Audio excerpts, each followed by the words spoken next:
সদায় উত্তম কুমাৰক প্ৰতিপালন কৰি আহিছো মোৰ পালনত উত্তম কুমাৰ খুব সুখী সৰু ৰাণী আৰু ৰজায়ো মোক অপাৰ স্নেহ কৰে আজি কুমাৰ উত্তমৰ জন্মদিন কুমাৰৰ মংগলৰ কাৰণে উত্তম ৰাজে যথাভিহিত দক্ষিণা কৰিব জাতি হিচাপে হেও দক্ষিণা ময়ো গ্ৰহণ কৰা উচিত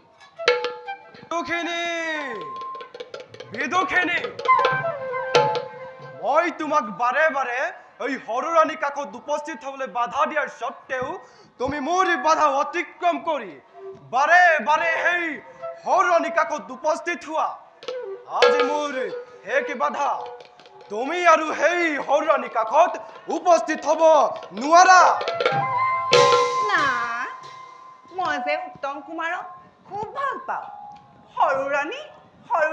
ৰজায়ো মোক অপাৰ স্নেহ কৰে সেইকাৰণেহে মই সৰু ৰাণীৰ উপস্থিত থাকি ভাল পাওঁ আৰু সেইবাবে তুমি মোৰ মহৎ উদ্দেশ্যত বাধা দি এই কূটনীতিজ্ঞ সৰু ৰাণীৰ পাপ কাৰ্যত নিমগ্ন থাকি তুমি মোক সৰ্বনাশ কৰি পেলাইছা বিদুষিনী এই অপৰাধৰ বাবে তুমি অপৰাধী হয়নে নহয় সৰু ৰাণী কূটনীতিজ্ঞ বুলি আপুনি কেনেকৈ জানিলে মই সকলো জানো সৰু ৰাণীৰ কাৰণেই বৰ ৰাণী সুনীতি আৰু ধ্ৰুৱ কুমাৰ ৰজাৰ অৱহেলাৰ পাত্ৰ হৈ পৰিছে একে ৰজাৰ সন্তান উত্তম কুমাৰে পাইছে ৰজাৰ অনুগ্ৰহ আৰু ধ্ৰুৱ কুমাৰে পাইছে ৰজাৰ অৱহেলা বিদুষিনী এয়া কি অন্যায় নহয় এইবিলাক আপোনাৰ আলোচনাৰ বিষয় নহয় ৰজাৰ আগত যদি প্ৰকাশ কৰোঁ আপোনাক নিশ্চয় দোষী সাব্যস্ত কৰিম তাৰ বাবে এই দিন দয়ালে ভয় নকৰে সৰু ৰাণীয়ে বৰ ৰাণীক যিমানেই অত্যাচাৰ নকৰক কিয়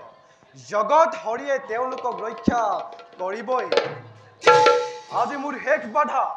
তুমি আৰু সেই সৰু ৰাণী কাকলৈ যাব নোৱাৰা তোমাৰ বাধা মানিবলৈ